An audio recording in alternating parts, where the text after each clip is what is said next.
సరే కిరణ్ అట్లే సరే కిరణ్ సరే ఇది నేను అతన్ని డబ్బులు ఎంతో కన్నీళ్లతో అడుగుతున్న ఒక సందర్భంలో అండి. ఇవ్వకపోతే ఏమవుతుంది? ఇవన్నీ ఎలక్షన్ ముందు, ఇప్పుడు కాదు.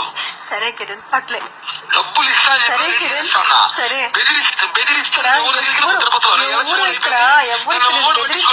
ఎవరు నిన్ను బెదిరించట్లా. నేను డబ్బులు ఇచ్చి ఇచ్చి నా పిల్లల లైఫ్ నేను నాశనం చేసుకున్నా. నువ్వు ఈ రోజు ఇలా మాట్లాడుతున్నావు. నాకు అప్పించావు, నువ్వు అప్పించినావు, చెప్పించావు ఇచ్చినప్పుడంతా.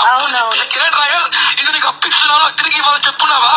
చెప్పలేదు కాబట్టి దేవుడు నీకు నరకం శిక్ష చేసినాడు. ఇప్పుడు కాదు శిక్ష నీకు పడతాది. పెట్టు, తట్టుకోలేరు కుటుంబం. చూద్దాం. ఇది ఒక ఉదాహరణ. ఇది ఒక ఉదాహరణ మాత్రమేనండి. ఇలా నేను డబ్బులు అడిగిన ప్రతిసారి అతను నన్ను బెదిరించేది. ఇవి నా దగ్గర ఇంకా చాలా ఇంకొక అమ్మాయి ఉన్నాయండి. అవి నేను బయట తలుచుకోలేదు వాటిని. ఎందుకంటే నా లైఫ్ స్పాయిల్ అయినట్టు ఆ అమ్మాయి లైఫ్ స్పాయిల్ అవ్వాలని నేను అనుకోవట్లేదు. నేను మీడియా ముందర నా తర్వాత వచ్చిన అమ్మాయి ఎవరి వల్ల అయితే నాకు ప్రాబ్లం వచ్చిందో ఆ అమ్మాయిని కూడా ఇంకా ఘోరంగా ట్రీట్ చేశారండి వాళ్ళ ఇంట్లో.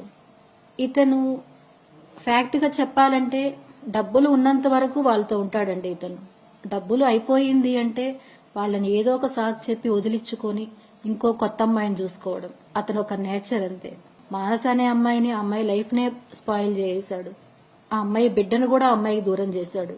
ఈ రోజు నా జీవితం, రేపు ఇంకొక అమ్మాయి జీవితం. ఇదే అండి అతని లైఫ్.